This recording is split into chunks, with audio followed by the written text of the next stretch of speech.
Hi guys, this is Terry with Futures.io. It is my honor to welcome back Anthony Drager from Market Delta for today's webinar, Executing on Intermarket Correlations with Order Flow. Now this is a continuation of the webinar he gave a few months ago.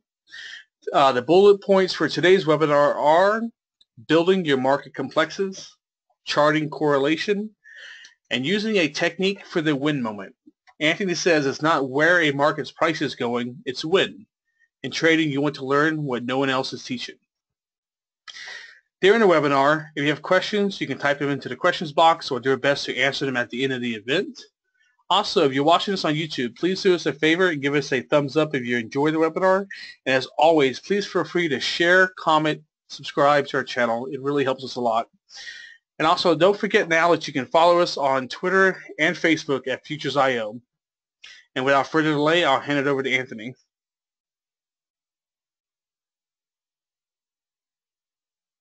All right, Terry, thanks. I'll wait to get this pop-up and share the screen.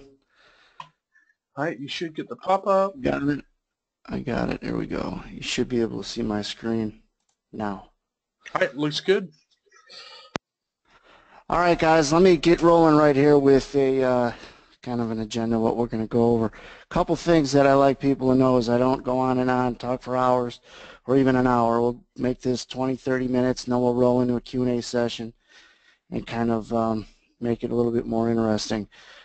What I try to tell people, and this is where I came from, and I'll briefly go over that because you got to know who I am. This is part 2, but you want to learn what no one else is teaching. If you're learning what everybody else knows, or when you do an internet search, everybody's teaching and lined up, what kind of edge or advantage is that? So you want to learn what no one else is teaching. I don't have a system to sell you. If I had a system that worked 95% of the time, I wouldn't sell it to my mom. So you could rest assured that's not what I'm giving you. I'm giving you the way to accurately create some good, helpful discretion of knowing when, not where the market's going, like Terry just mentioned. I'll give you the quickest bio ever. I'll talk about the why. Today we're going to focus on market relationships. First time I did this event with Terry and Futures.io was kind of more hinged on order flow. We're going to talk the metaphor of buying a home and why that just because a buyer and seller agree on price doesn't mean there's value there. Do a helicopter reference of comparing markets to kind of get a quick reference, what's strong and what's not. Market versus market price is awfully important. Market versus economic numbers and news. Market versus what we call tape bombs that come across the wire that were unexpected.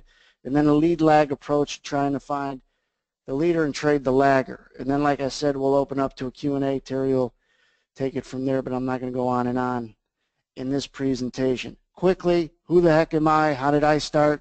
I started as a clerk on the floor of the CME, then a board of trade member. As a pit trader, couldn't make any money. Found out that there was this thing called electronic trading on the doorstep here in the U.S. They were doing it in Europe, some prop firms in and around Chicago.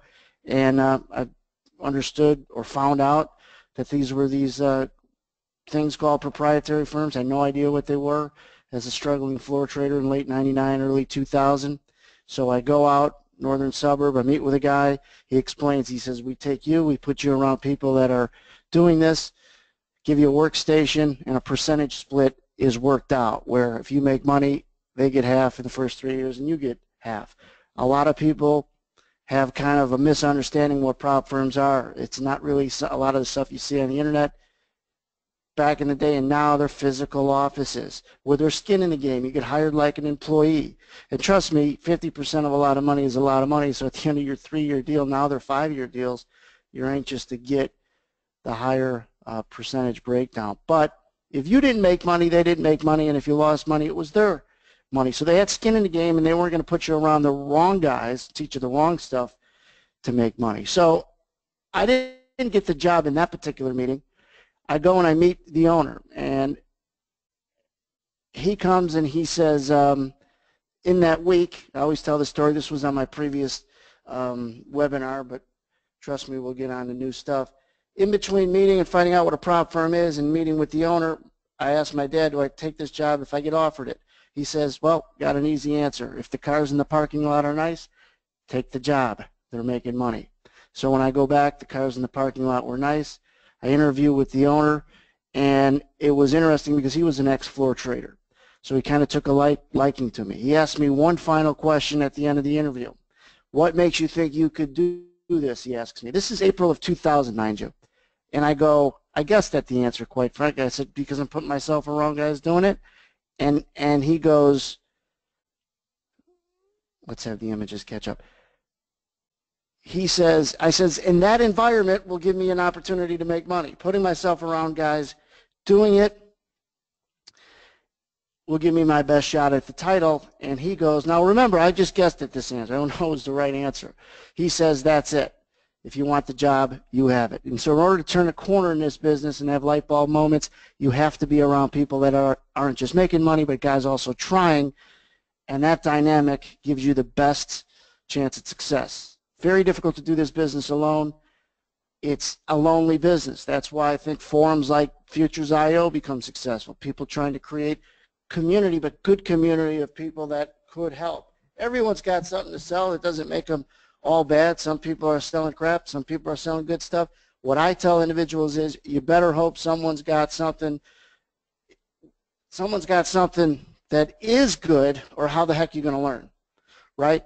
So it cost me a great deal of money giving up 50% of my income for 3 years and about 25% thereafter. So there's always investment one has to make. Unfortunately, you're not going to be a professional by a bunch of YouTube videos and some books. With that being said, I always start my webinars with an image of my family. My dad, I got 3 sisters, but I only show my brothers here because he used to always tell us, he's on the left, I'm on the right. If you know how, you'll have a job, but if you know why, you'll be the boss. Always resonated with us, because in trading, if you only know how, all you'll end up doing is donating. And you'll donate to who? To those who know why. And Intermarket Correlations, they are the why. That and order flow. Give you a sense, that's me in front of my workstation. That's my workstation without me in front of it. I don't tell people you have to have a bunch of screens to make a living at it, but you need more than one. That's why I show these images. All right, so let's get rolling here. What's your step one? I always tell people there is no right answer to this. Whatever your step one is the right answer, but you better have one. What gets you to sit up in your seat and think about trading? You can't be firm in your chair, staring at the screen, ready to pounce every single second of every single day. Sometimes the markets are that busy, but 99% of the time they're not. You have to know what it is that's going to get you to execute. And it's often the missing piece that people are looking for, is they don't even have their first step. What makes you, when I put a rifle, what makes you pick up your gun? If you're shooting deer, you better know what the deer looks like, because you're not just going to hold ready, aim, fire the whole time, right? What makes you pick up your gun? Oftentimes the missing piece is the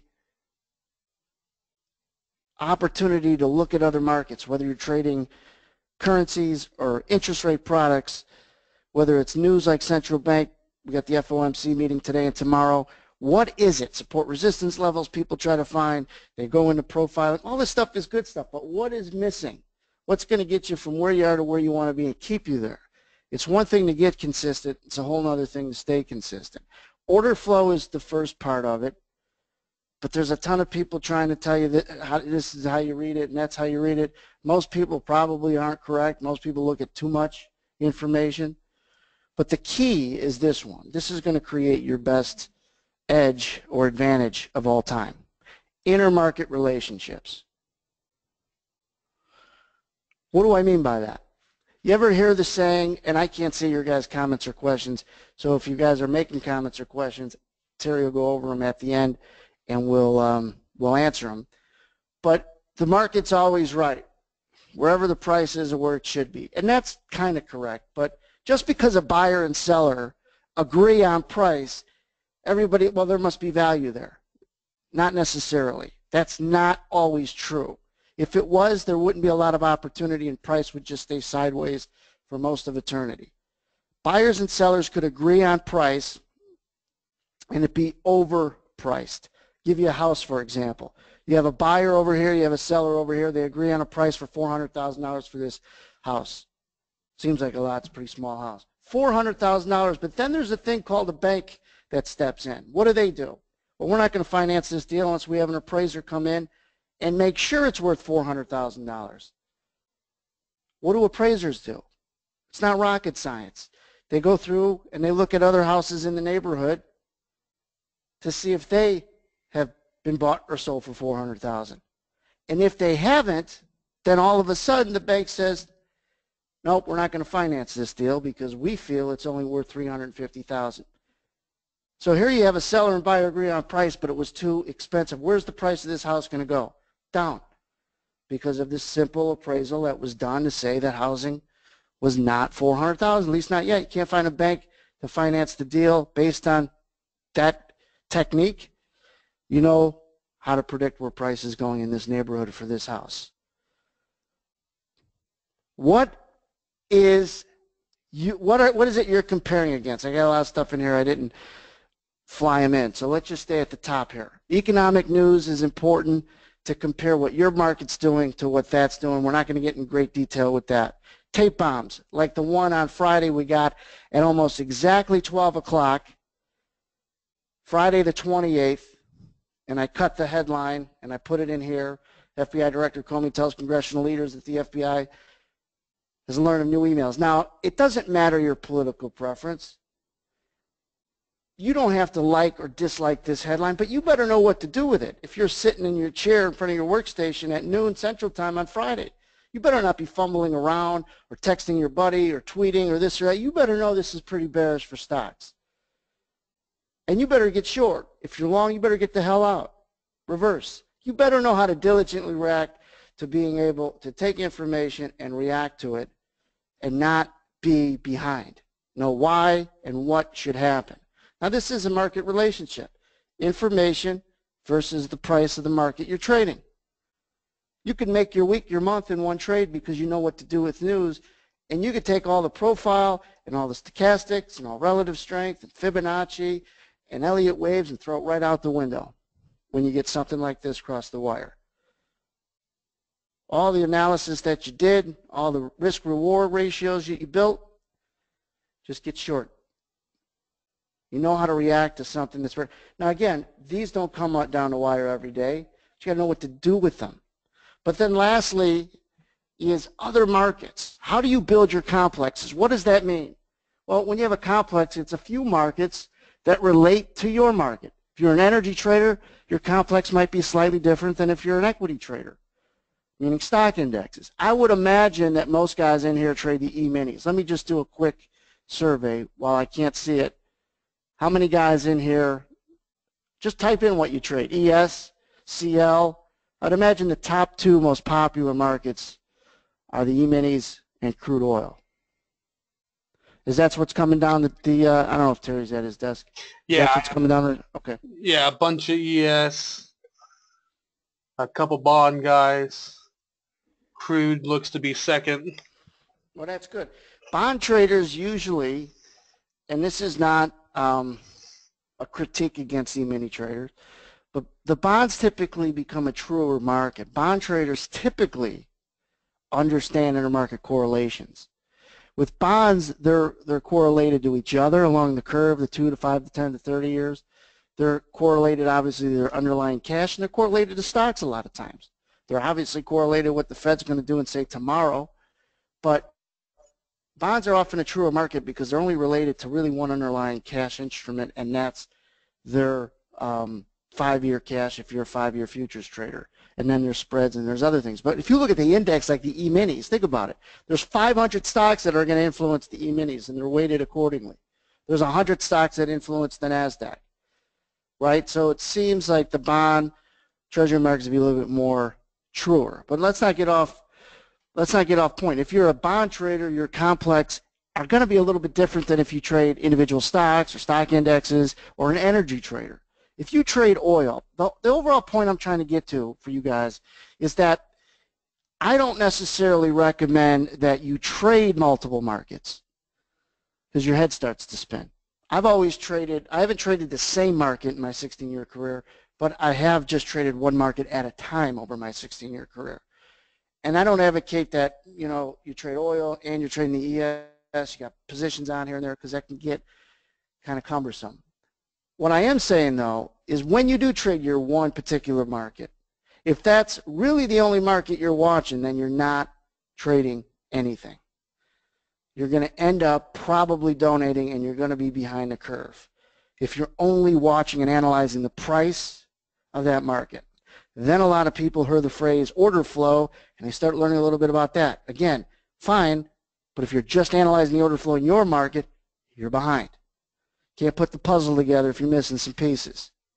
The other thing is then people will say, well, it must be the psychology because I'm not consistent yet. It's never the psychology unless you learn the right way to do something. Yes, psychology and working on your psychology will help you get better, but it's not going to help you get good. It's not going to help you get successful. It can get you more successful, keep you consistent, but knowing how to do breathing exercises and get in a Zen-like state doesn't mean crap if you don't know what you're doing. The metaphor is, would you let a doctor operate on you, and when he's doing that and you're flatlining, do you want him to stop and do breathing exercise and get in a Zen-like state, or do you want him to know what the hell he's doing? So you got to know what you're doing, and then you kind of work towards the psychology and then fill the blanks. But let's move into, I think I pretty much wanted to go to some live charts and show you some stuff and some examples of this, and I think Terry, I wanted to do it, yeah, after this slide. So let's do that. Let me show you a couple of simple ideas here. This is just a simple line chart, the S&P minis. They closed in the day at 04, technically the overnight market's trading 4-quarter right now. All right, this is just a simple line chart, the S&P minis on a 1 minute. All right, I just said this the other day to people. If you give a group of people two possible ways to solve a problem, and one way is very complex and the other way is simple, 9 out of 10 people are going to pick the complex way. Same thing with trading. Most people will always go down the wrong path. If they ever find the right path, it always lies in the simple. You want to be an expert in simplicity. You want to know that you're learning something and marching down the path of a concept that if you did an internet search on, there aren't people lining up to teach it, number one. Number two, you got to be an expert in simplicity. The best trade that I could have made in weeks was happened to be at my desk at noon on Friday, and that information came out and I'm able to get short.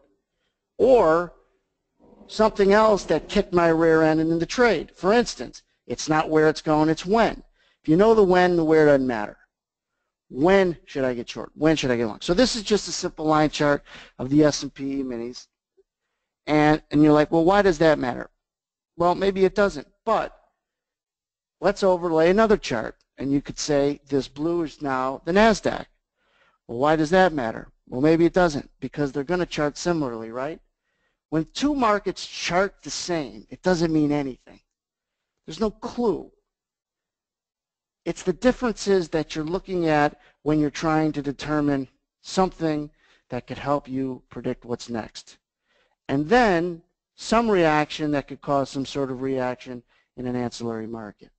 If two people look exactly the same, it's hard to determine which one is which. If there's slight differences, those are clues. So the blue is the NASDAQ trading 58.75, 04 even. This market, both markets got weak. Hopefully everybody knows why, those watching in the future.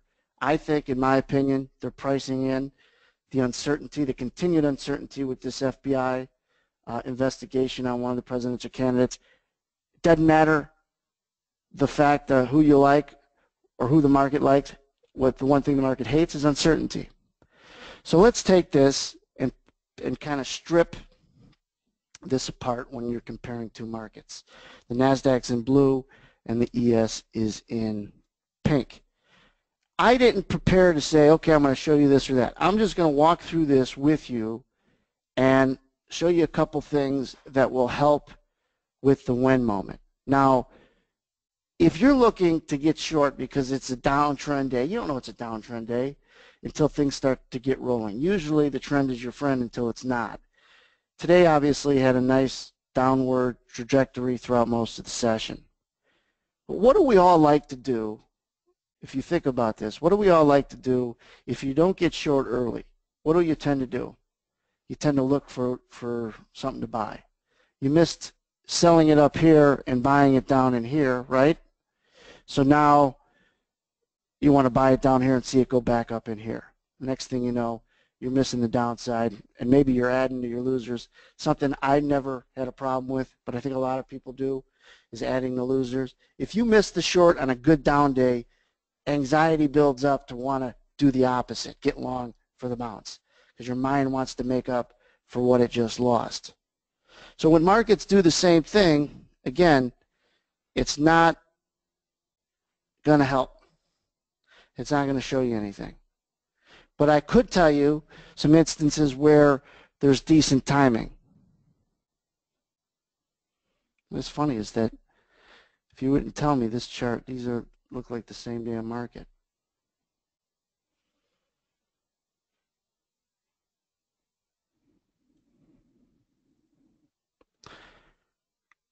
This isn't what I wanted to show this example anyways, but I do want to show the concept of adding markets, overlaying markets as I tab through this. So this is the NASDAQ and ES. Here I added the Dow and the DAX. Now this gets messy. This is not how I look at a market. I'm trying to make a point to compare and contrast markets to find value and to find one that's an outlier, to find one that might be making a turn before your market. So let's strip it back down to just the DAX and the ES. The DAX is a German index that is important, especially before 10:30 in the morning when the second half of Europeans' business day is open. This doesn't have to be the market you use if you're an E-mini trader. But you got to be aware of some German or some European equities. The Euro stocks and the DAX are two big ones because they're going to influence and chart similarly, but not exact to the E-minis.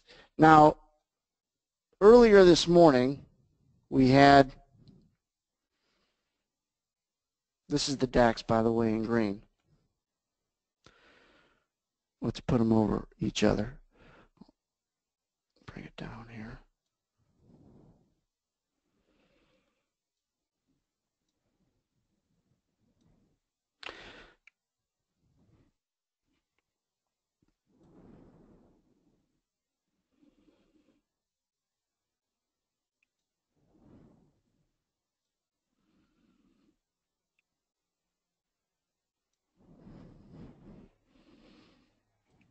All right.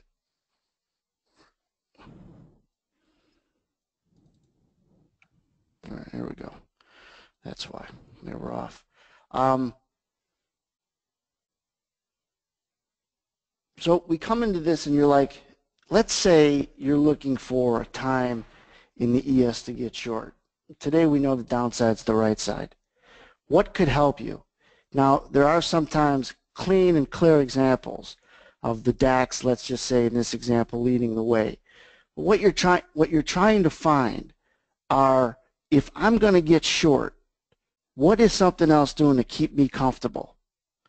For example, if I want to take this market and I want to say that in just the green in here, that's not a good pen color. Let's change it. If you look at just the green and you draw your box and you say that the DAX drops out there, this gives you a good lead moment potentially to execute your short in the E-minis. Let me pull the drawing out here.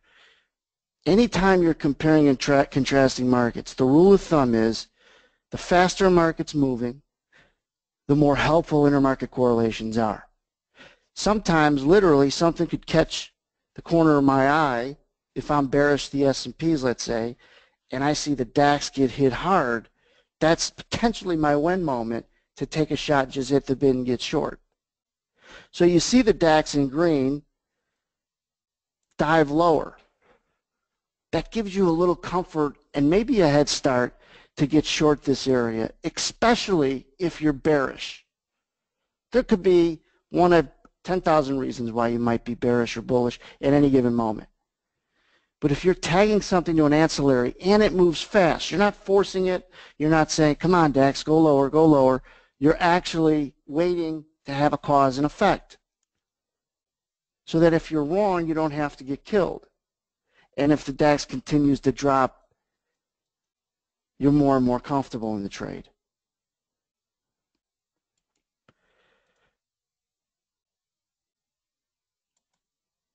Let me give you another example with the NASDAQ and the E-minis.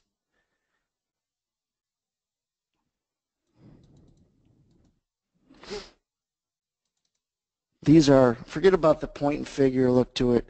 I'm just trying to show you rotational markets. Here in the pink is the E-minis, in the white is the NASDAQ. Why does this matter? If I'm looking to play a breakout of the E-minis, I look and say, is the NASDAQ ready to break out also? Well, what do I mean by that?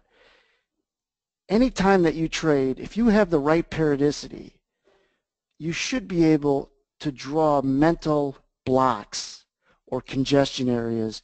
That's where the market's fighting. It's going back and forth. The X is the market going up. The O's is the market going down. Now, I'm not a point and figure expert. I like it because it strips out time. Too much stuff could happen at a 2, 5, 15-minute bar, certainly a 60-minute bar, to only use time period. But when you're looking at rotations, I get set up a fight to say, how can I get myself in this particular trade, get short? And it's tough to predict the when moment if you're actually trading. Now, this is the NASDAQ. If your eyes get professionally adjusted, you always want to draw these boxes around fights.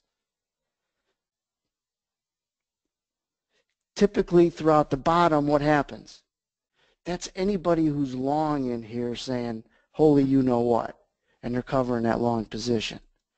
If you could anticipate that there's sell stops below the yellow line I just drew, how could that help you in your correlated market? Well, let's bring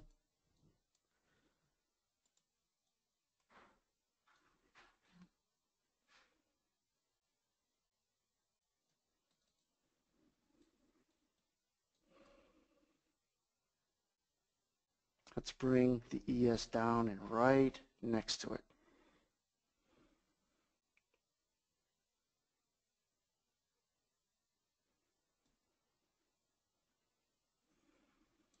You see the NASDAQ going. If you're bearish again, and this is the ES, you could take a shot to get short at a level at a better price that maybe you otherwise wouldn't have taken a shot at. Sometimes market relationships will get you bearish and short in the same breath. But if you can anticipate breakouts in other correlated markets, not just your own, you find and start to highlight better locations to pull the trigger. I don't beat up on other people that talk about profiling, that talk about other technical tools. I think anything that you learn and understand is important and it's helpful. But to find better timing to execute those biases, those opinions, that skill set is what's going to get you and keep you consistent. I just try to help people with one market at a time. Compare and contrast just one market at a time as a crutch to keep you out of bad trades or get you in better locations of good trades so you miss less. Let's look for another example of this. Remember, the purple is the E-minis. The X's are a market going up. The O's are a market going down. That's a proper rotation. I think even though this is an intermarket correlation webinar and the importance of matching whether it's news or a market's price versus a market's price to each other, also understand that your periodicity and what you use to follow rotation, I think, is the most important if you didn't otherwise know that. To put your eyes on a chart and always look at it like it's a bird in the sky that leaves a trail. The actual bird is where the price is. The trail is where it came from. And like I tell people, time periods don't often, too much could happen in a 5-minute bar. often, and it doesn't always give you the best look and the best opportunity to find out where buy stops and sell stops could be coming out.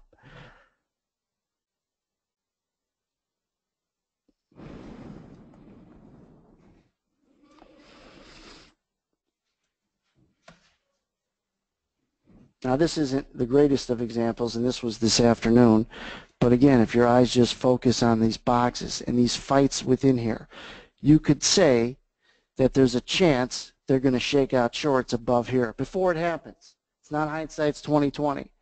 You get people that are stuck short inside this consolidation.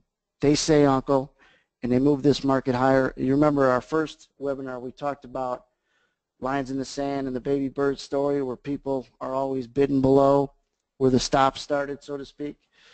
Market comes right back coincidentally where it broke out. That's important.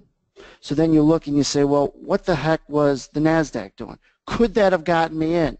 Was there anything in the NASDAQ down in here that said, yeah, buy this damn thing now? Not where, but when.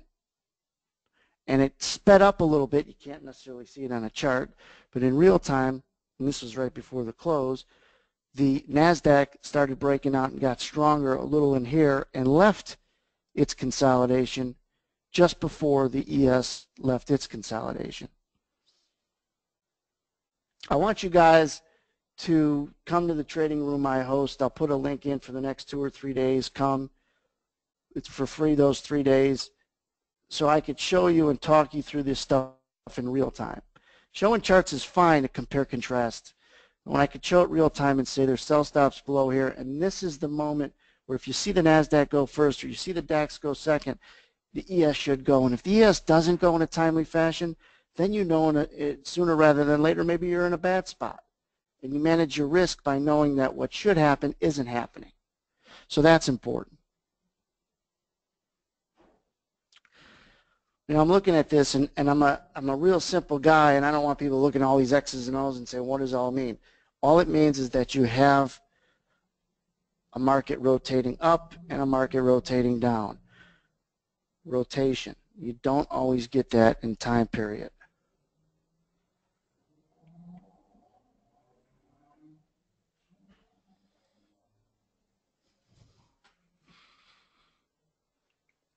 Let me show you a helicopter view real quick of a couple markets just to get a sense of how to look at two markets, whatever they are. Biotechs.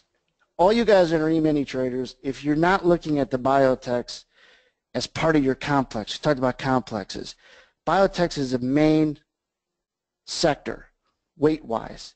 So is the energy sector, so is the financial sector. But the biotechs are important, and oftentimes you need them on your team to go in the direction that you think it's going in, right?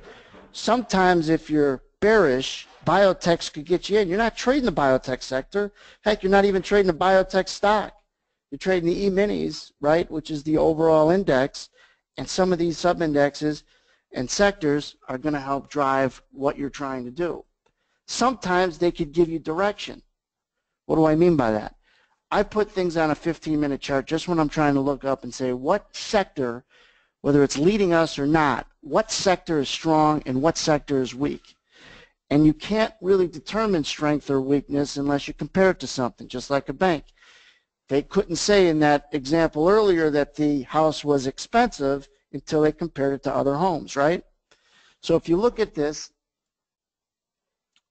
and I've got, let me open this up so you guys could see a little bit better.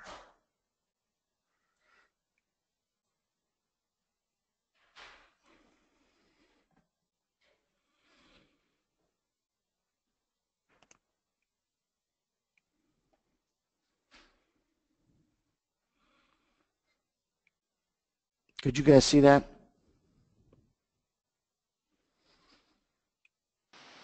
Yeah, I They can. could see it there. It looks good to me. All right.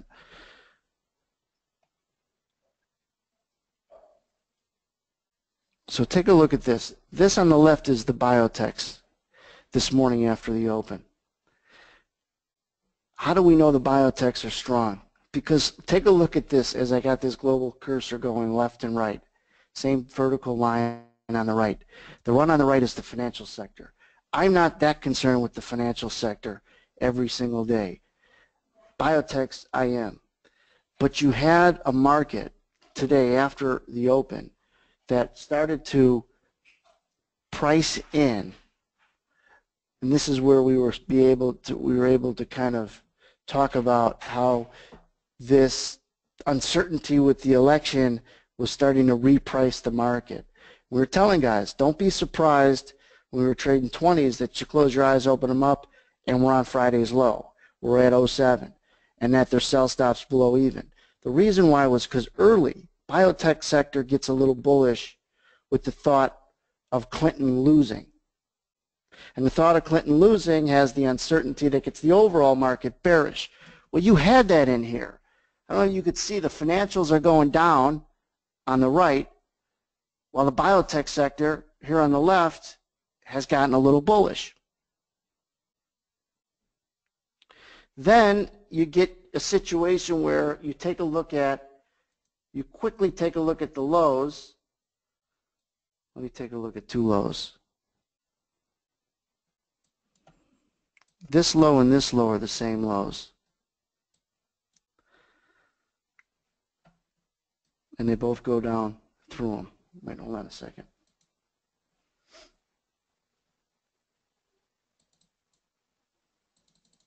Oh, you put that link in there. All right. I seen a chat coming up. That was the link Terry put in there a few minutes ago for the room the next couple days. Just sign up for it once, and you guys could come on in. What was I showing here? When I look at something, you see those where one's going up and down. Sometimes that's easy, but I'm also looking for what I call divergences, where you can get one market. Let's get rid of this pen a second.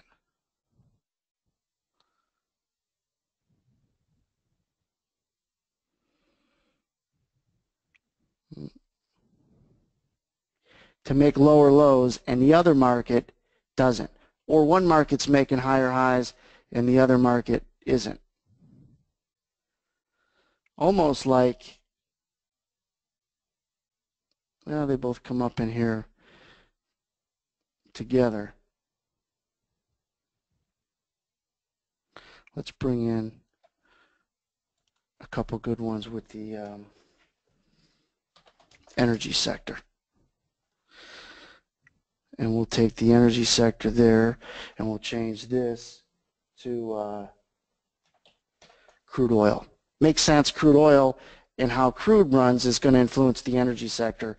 And I look at the energy sector on the XLE. So complex for you energy guys would one be the energy sector.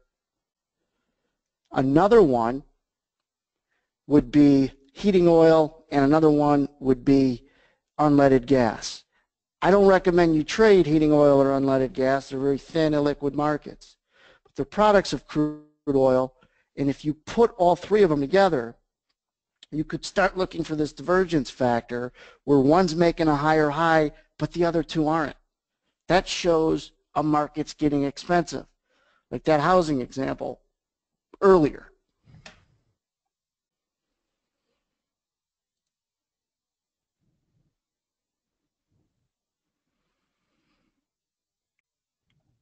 Let's change this to a 5-minute.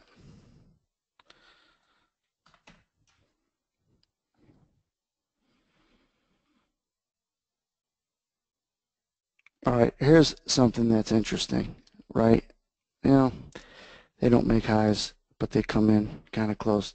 If I run this vertical line from left to right, you could see this market getting,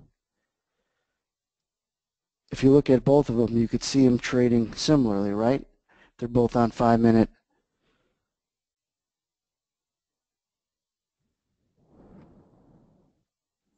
They're both on 5-minute periodicities.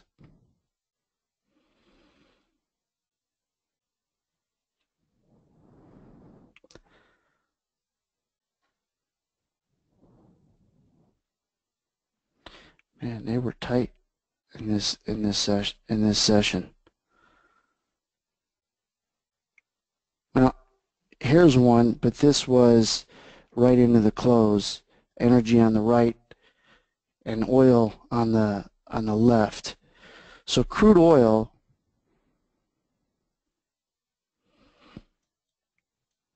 now that's overlapped. I wouldn't even look at that as getting expensive. What I was trying to look for is oil getting a little expensive in there because energy couldn't make a higher high, but it ended up running up with it.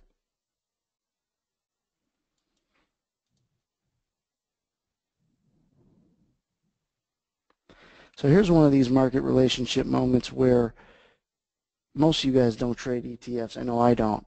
But let's say you're trading an oil stock or the ETF. Do you want crude oil to do something like it does right here? Of course you do, to get and keep you comfortable in the energy sector.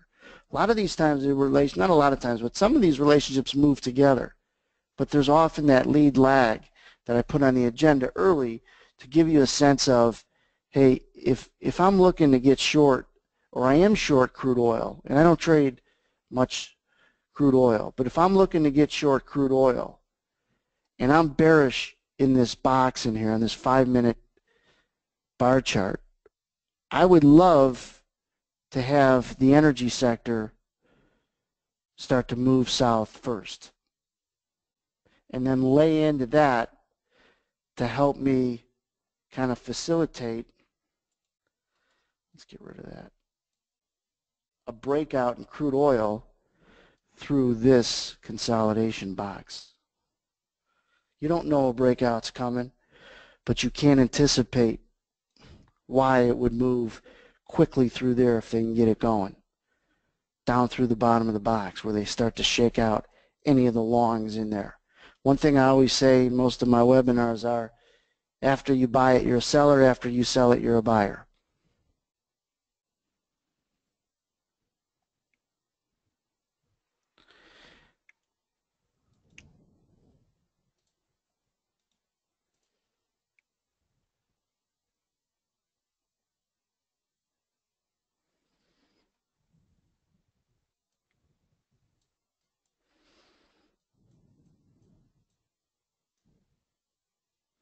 And this is what I encourage people to do when they review the markets, is usually they're just looking at one chart. But if you could go and you could find your complexes and you could put a vertical line on them where you're actually running the same over both, and you find these discrepancies or these divergences, you're going to put yourself in a position to read them real time and say, wait a second here, why the hell can't oil make a higher high through there when the XLE is through their relative high? Does that make sense? So it's almost like you got the XLE through their high right there, but the crude oil can't go through. And you begin to test, or not test, you begin to question the strength of crude oil because you've got the entire energy sector showing more strength, and that divergence gives you the opportunity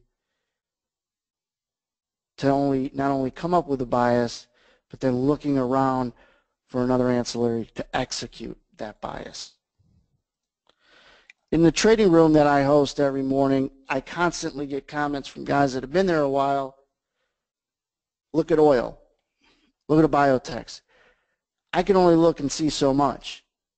But when you're putting yourself around people with more eyes and ears on what matters, you find out and learn what relationships are working better that week, that day, that period of time. I mean, for example, when at 12 o'clock on Friday, I mean, it's not like secret information that came out, but you quickly want to know why markets were doing what they were doing. And if you're not around the right community, you don't want to rely on Twitter for your main information. You got to know what you're looking at and how it might affect your market, and already be short before you have time to think too much about what it means. Well, maybe we'll go through some questions here, and I'll pull up some more examples if guys want to look at them. Terry, do you have a list of questions? I don't see the questions, so I'll just go off of what Terry's going to ask me. Okay, I got a couple. If you're trading oil, why would you use the crack spread? Why would or why wouldn't? Why would you? Well, I wouldn't use the crack spread. I'd look at the outrights.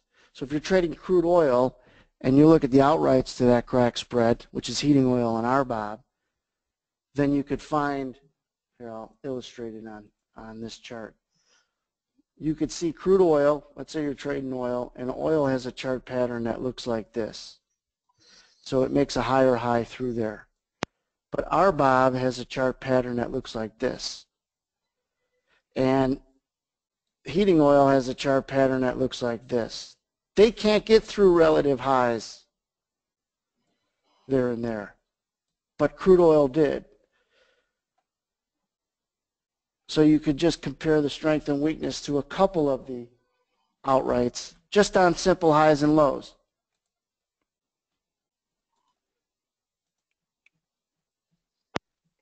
Let's see.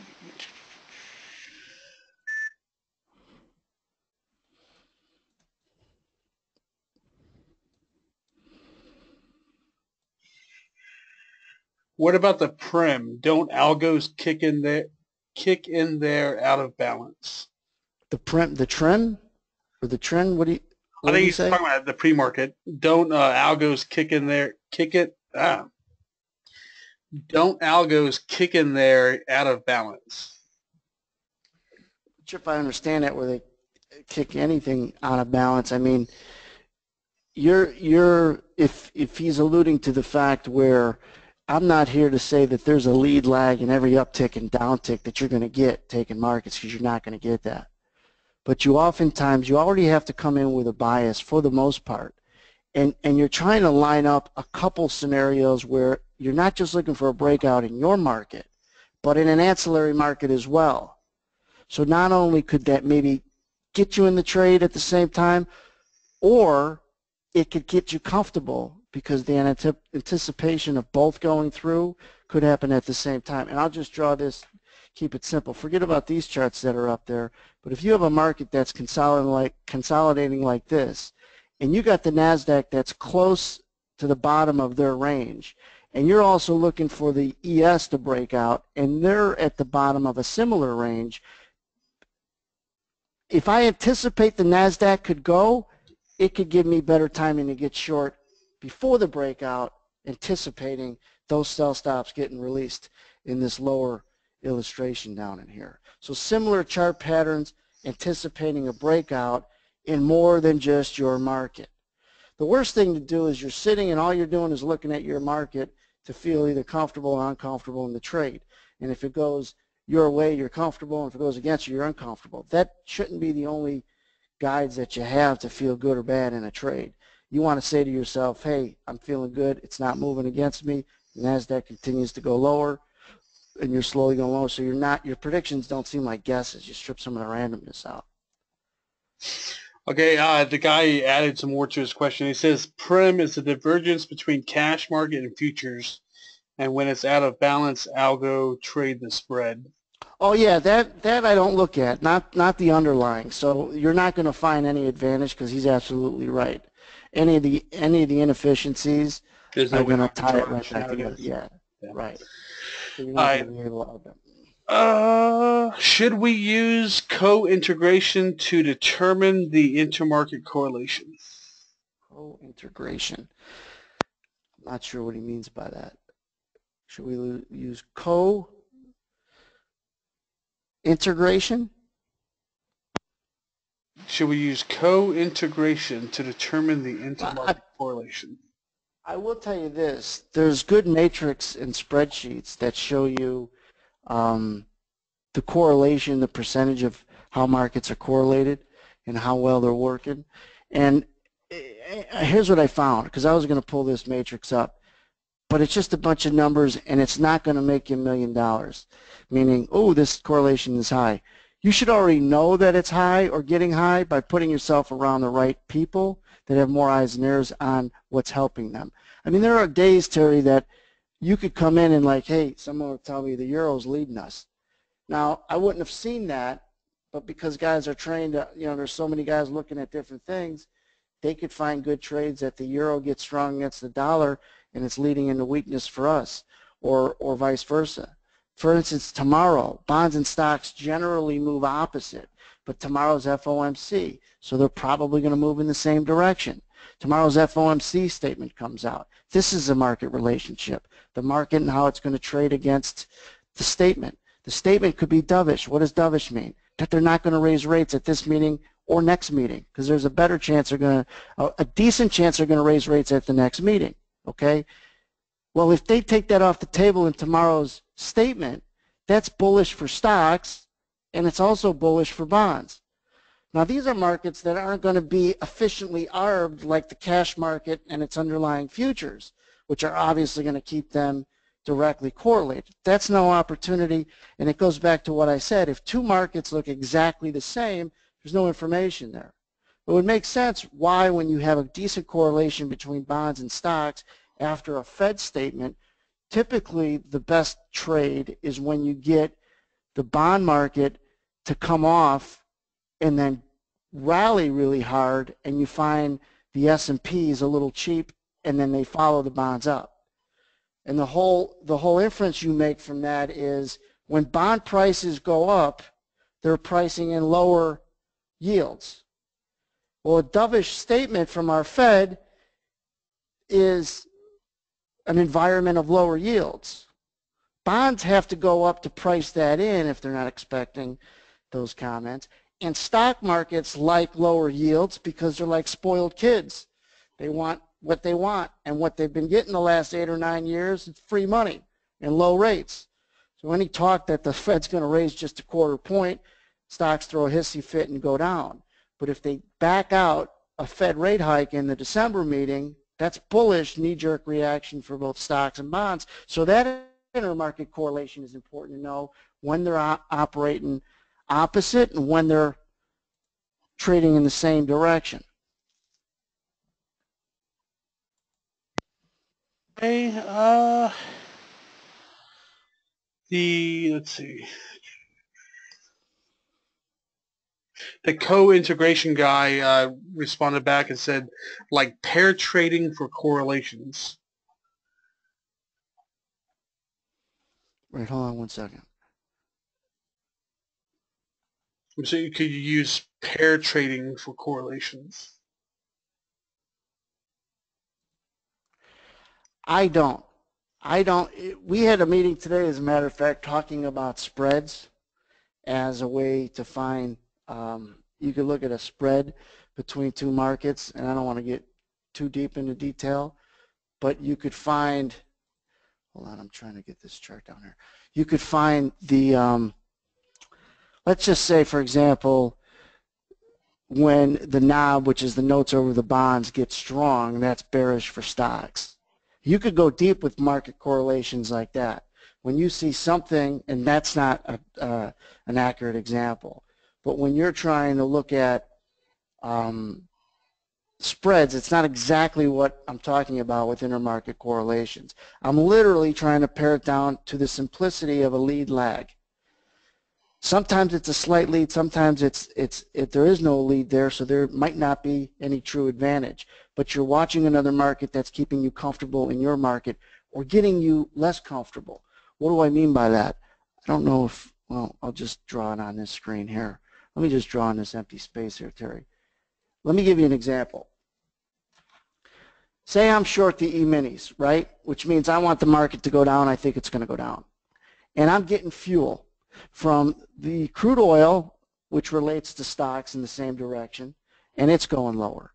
I'm getting the NASDAQ they're getting hit. The Russell's getting hit. Everything is kind of getting hit and going lower, but my damn E-minis. If a market isn't doing what it's supposed to be doing, look out.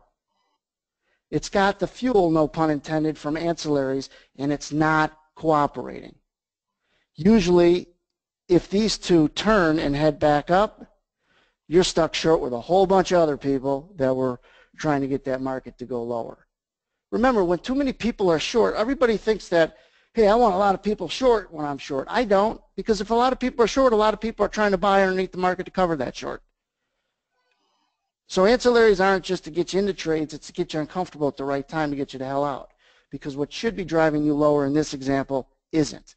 Oil, you got to remember back in the example of it's going to influence the energy sector, and the energy sector is, I think, the second highest weighted sector of the E-minis or the S&P, so it's important to know that if oil is weak, energy is weak, that's going to weaken stocks. Tomorrow is Wednesday. Every Wednesday at 9:30 Central, you should know the oil number comes out, even if you never traded oil in your life. Watch every 9:30 on Wednesday and look at your charts to see how the E-minis and stock index will react because oil does. When that inventory number misses, you have to know where it's expected, where it missed, what oil did, why it's doing it, and how you can help yourself get long, get short, qualify or disqualify a trade in a stock index. And you might think before, in the early part of your education of trading, that you would never have to know what crude oil is doing on Wednesday at 9:30 if you're a stock index trader. Now you know. Tomorrow, you guys that come to the room with the link that Terry put in the chat, we'll have that 9:30 number, and I'll walk you through how we analyze it and how we trade it. Okay, let's see. Is looking for / identifying the leader and lagger in a correlation and using order flow or cumulative delta to time our entries a good strategy? Yeah, it sounds like the strategy we talk about and use all the time. So it's the combination of tracking buyers and sellers, that's order flow, and intermarket correlations to find value. That's what this session's about. And one thing I always tell people is, don't reinvent the wheel here. What two techniques do you use when you buy a car, Terry, or when you go buy a house? You use what? Correlations. You do an internet search. Did you ever go to a car dealership, just trust that one salesman, he was giving you the best price? No, you shopped around, right? Nope. What's the other thing? What if Yeah. the salesman was your buddy and he said, hey, listen, we're getting 12 new cars tomorrow and we weren't expecting them? That's order flow. So in those two examples, you shopped around to know that this guy is cheap, and then he gave you a little inside information that inventory is going to pick up tomorrow, which should drive prices down. Now you put yourself in a better position to predict where price might go and it not be random. Cumulative delta, what does that mean? I don't have to show you a chart. I'm going to show guys this right now. If the delta goes up, I think we talked about this in the first, I know we talked about this in the first part 1 webinar, which is on YouTube. But when the delta goes up, that's implying that there's a lot of aggressive buyers in this particular sequence. In any market, for the price of anything, what does aggressive buyers mean? It should mean higher prices, right? More people buying and aggressively buying, you should get higher prices. Well, what if the cumulative delta is going up, up, up and away and price is just flat? That's a delta divergence, which is showing you probably have a lot of stuck longs. Price isn't doing what it should. Now, that gets you a little bearish. Adding to the question that this guy just said, can you overlap that with an ancillary? Think about that overlap that he just made mention of. Delta divergence, you get a lot of buyers and price can't go up. And the NASDAQ and oil just fell out of bed. Or oil just got hit hard, 10 or 15 cents. Or the German DAX just got hit. Or you built a consolidation box in a market like the DAX and you're anticipating a breakout right there. Plus you had delta divergence where you think you got some stuck longs anyways. So absolutely, that was a good question and comment by whoever asked that. Hey, let's see. There was another comment. Doesn't looking at too many markets give you cognitive distance? Yes, that's why you can't and shouldn't look at too many, and you got to pare it down one at a time and what's more important. So I'm not looking at all these markets to make one singular trade or create one idea. However, I do want something to help get me in a trade, or my best trades are the ones when something kicks my rear end into it. But yeah, you're watching too much of anything, and it's going to give you all kinds of signals to be both bullish and bearish in the same 2 seconds, and you look like the exorcist sitting on the bed in that movie. But that's the that's the point of if you have a good created bias, which is your step one and you're bullish. Your step two is what's going to help you lead you into that trade. And you don't want to say, well, anything that moves. You want to be focused on, hey guys, NASDAQ is helping me today. The euro is, or oil is we're really tied to crude or biotech sector. But you're having help. That's the right community. So when I worked in a prop firm, Terry, if you could just imagine, there were long tables of workstation next to workstation, right? So the thing that I learned the most was from the desk to desk banter, where someone would say, look at the bonds, and sometimes there was some swear words in between, look at the bonds, right? And that helped everybody maybe focus on the bonds leading S&Ps, where the bonds were getting hit really hard. They were in an opposite inverted relationship, and it either got you long in the S&Ps or started helping you execute in better locations, an upside bias. Someone focused your attention on the right stuff. That's why there's a pilot and a co-pilot in every cockpit, typically, right? So you want a good cockpit. Most people don't have a good cockpit. All right. You're looking for that. Let me show you this while you're looking at that. I want people to create a good box, and I'm going to show this in more detail tomorrow morning. We start at 8 Central, so come in tomorrow at 8, and we start out by trying to look at these boxes. When I look at this is the NASDAQ, okay? I look at this and say, that's a range that it makes sense. When it finally went through, it pretty much went through effortlessly and stayed strong. All right, this is a miniature box when you have the right periodicity, and you could see it break out pretty hard there. This was a miniature box. You're not going to trade all these breakouts. I'm not trying to tell you you should. I want people to start recognizing them. This was a box. I want people to see where the fights were, and not just be a profiler. See where the fights were and understand that there's a breakout coming before it comes out, so then when it comes out, you don't feel like it's random anymore. Could this trade have got you into an E-mini trade because the NASDAQ went first? Maybe, maybe not. I don't know. But I guess what? If you're not watching it, it's never going to give you any help. So it's always knowing what X is doing, whatever your X is. Is there an opportunity to watch too much? There is in everything. There's always a sweet spot of how much you should be watching and what the hell you should be watching.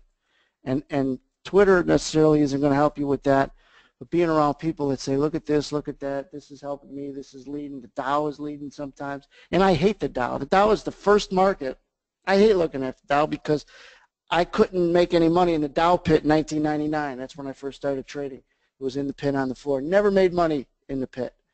I was in a crappy market. There was no liquidity. It was a bunch of pigeons and no breadcrumbs in that pit. And it was electronic trading that saved my career. My dream of being a multi-million-dollar trader was coming to an end I was 25, 26 years old because I couldn't make any money in that pit. But when I found that someone somewhere was doing this stuff in an environment called a prop firm, it just 180 degrees lit me up, and I went from making no money to making more money than my dad and home at 11:30 in the morning. And he's like, what the hell are you doing here? I said, well, we're done at 10:30. Markets were closed back then. We were just trading European markets, second half of Europeans business day. So like 10:30, their equity market was closed. That was it. There's nothing to trade. But my point is that I didn't make money because I'm smarter than anyone. It's geographically, I was blessed being from Chicago and putting myself in an environment where I was helped by whether it was desk-to-desk banter, whether it was the impromptu meetings we had, the lunch. We always had lunch brought in. There was a kitchen, so it kept people together, kept people talking, kept people saying what's working, what's not. But the fundamental foundational stuff that you guys have to build on has to include order flow and intermarket correlations. If it doesn't, then the next time you go buy a car, bring a Fibonacci chart and only go to one dealership and try to get the best price. take the same techniques you use as a consumer. Terry, you like that one, don't you? I like it a lot. I can just see someone pulling out, well, perfect, fib ratio for this price should be X, Y, Z. No. The pullback is 618 pullback. You're too expensive, man. It's got to come down to 50%. Then we'll talk.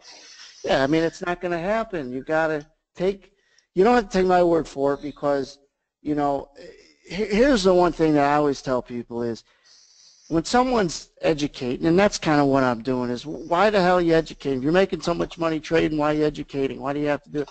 And I don't, and that's a great concern. That should be a question everybody has, whether you ask it or not. But I always bring it back, and I've told this story before, to the owner of my prop firm.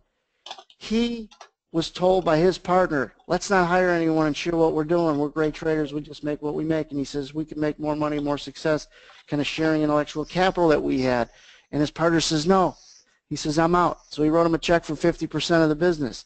He went from hiring 6 guys to 120 guys. I was like number 20 in that whole mix. His partner went on to kill himself because he made such a bad business decision a few years later. And the guy's worth over $100 million that knew how to spread his intellectual capital the right way and share it and really created some great traders, some of us better than him, because he shared what he was doing. And so that was kind of the whole thing with trying to educate. I'm not a martyr. I'm not saying that I'm giving back or whatever else. The room is nominally priced, and it's a good service. But hey, listen, it keeps me more in tune to what I'm doing when people share back, and that's what's cool. So you got to be in the right community, in the right forum, not look at too much. Make sure it's the same technique as a consumer that you'll use as a trader, and don't be too overly prepared, because the market doesn't know what the hell it's going to do sometimes. Why would you? And if you're over prepared, then you have too big of an opinion. You're going to hold on to losers, and you're not going to admit that you're wrong. And the one thing I'm good at is being wrong. I don't like it, but I'm good at it. If you're not good at being wrong, you're not going to be good at trading. And that's all I got to kind of tell you. I agree. At least I know my wife would agree. Yeah, you don't have a much healthier relationship. Here, I'll tell you a story about that, Terry. You remind me of a funny story. I always make fun of my wife because she always gets lost. She takes the wrong turn and everything else.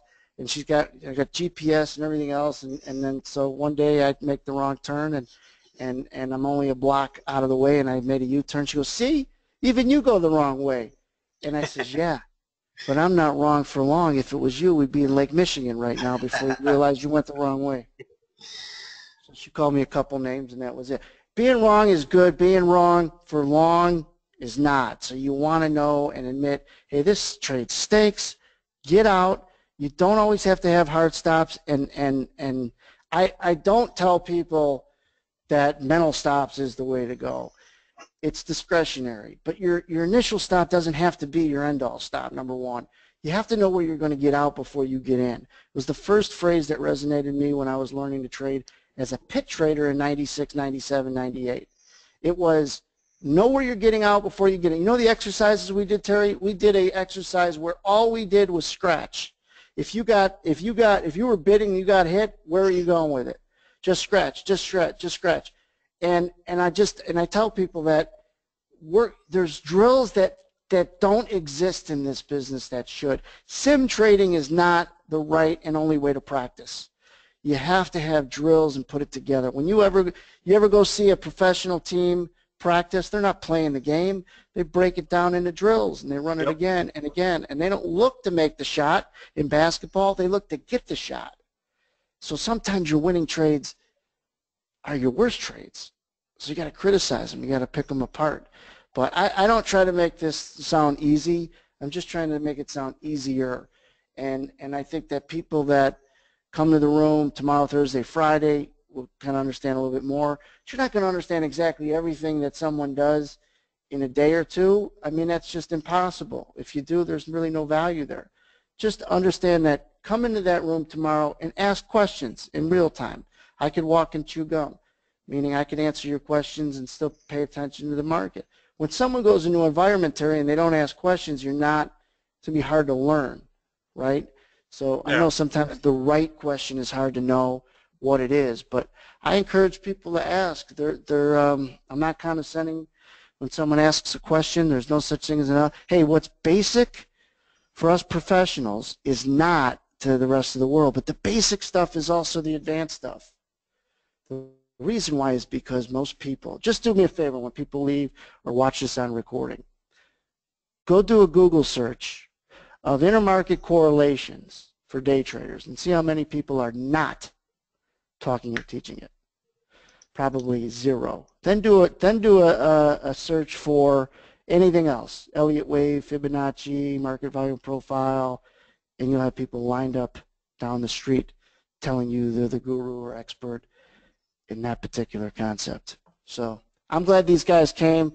Appreciate it for those that watch in the future on YouTube or you know, here in this group. One thing is I'm doing, if you don't mind if I say this, is I'm redoing this website, edge.marketdelta.com. So if people want to check that out at the end of the week, just join the trading room or check it out.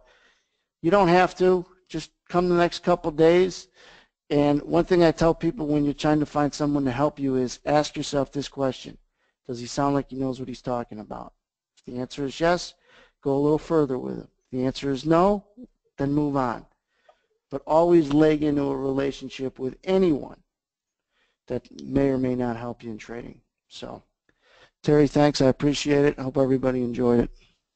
You too. Thank you for your time and the content and everything you do. I'll talk to you soon. All right. Take care.